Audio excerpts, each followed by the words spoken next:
আবার আবার কন্টিনিউ।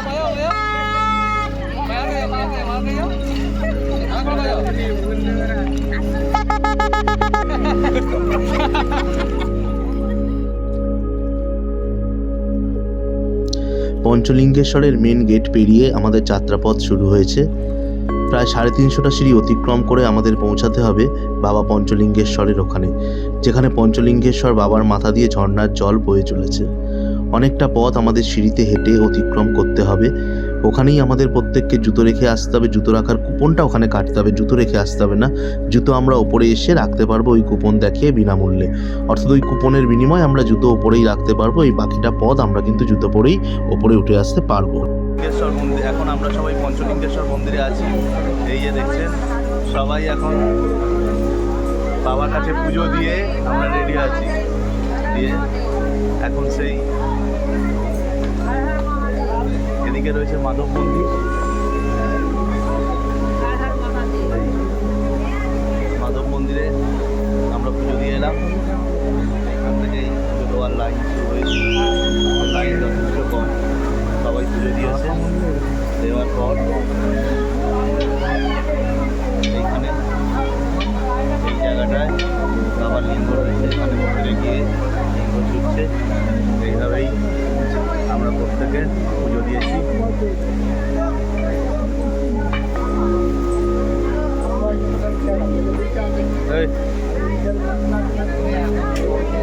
আমরা আজকে পঞ্চলিঙ্গেশ্বর মন্দিরে দর্শন করতে এসেছি। বাবার সুন্দর দর্শন হয়েছে, সপরিবারে সবাই এসেছি, খুব ভালোভাবে দর্শন করতে পেরেছি। ওই যে দেখুন আমাদের পরিবার,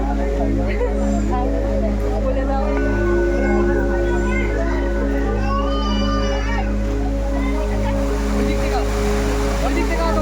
অনেকটা রেডি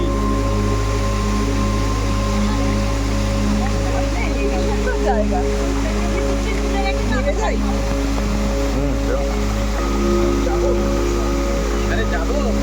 নিচে নামবে তুমি, যাও।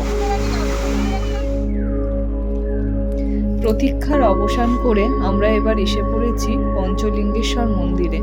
আমরা আপনাদের সেই পঞ্চলিঙ্গেশ্বর মন্দির থেকেই বাবার দর্শন বলা ভুল, যদিও বাবাকে আমরা স্পর্শের মাধ্যমে অনুভব করতে পারবো। আপনারা দেখতেই পাচ্ছেন সেই ঝর্ণার জল যেখানে বাবার মাথায় সরাসরি এসে পড়ছে। আমরা সেটা দর্শন করতে পারবো না, কিন্তু অনুভবের মাধ্যমে বাবাকে স্পর্শ করতে পারবো, আমরা সেটা বুঝতে পারবো। সেই ঝর্ণার জল সর্বদাই বাবার মাথার ওপর দিয়ে বয়ে আসছে, সেই মুহূর্তই আমরা আপনাদের কাছে তুলে ধরছি সরাসরি পঞ্চলিঙ্গেশ্বর মন্দির থেকে।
যাদবায় মাধবায় কেশবায় হরিহরায় নমঃ কৃষ্ণ যাদবায় নমঃ যাদবায় মাধবায় কেশবায় নমঃ গোপাল গোবিন্দ রাম শ্রী মধুসূদন গিরিধারী গোপীনাথ মদন গোপাল গোবিন্দ রাম শ্রী মধুসূদন গিরিধারী গোপীনাথ মদন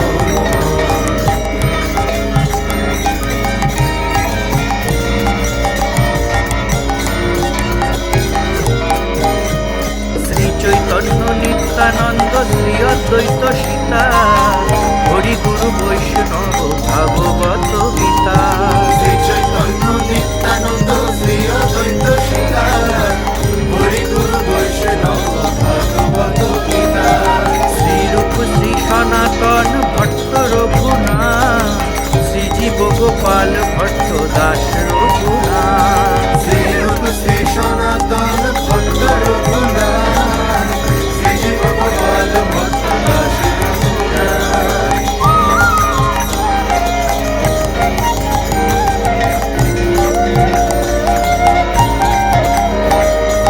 এই ছয় গোসাই করি চরণ বন্দন যাহা হইতে বিঘ্ন নাশ অভীষ্ট পূরণ এই ছয় গোসাই করি চরণ বন্দন যাহা হইতে বিঘ্ন নাশ অভীষ্ট পূরণ এই ছয় গোসাই যার মুই তার দাস তা সবার বদরে মোর পঞ্চদাস এই ছয় গোসাই যার মুই তার দাস তার সবার বদরে মোর পঞ্চদাস নমো কৃষ্ণ যাদবায় নমো যাদবায় মাধবায় কেশবায় নমো হরিহরায় তাদের চরণ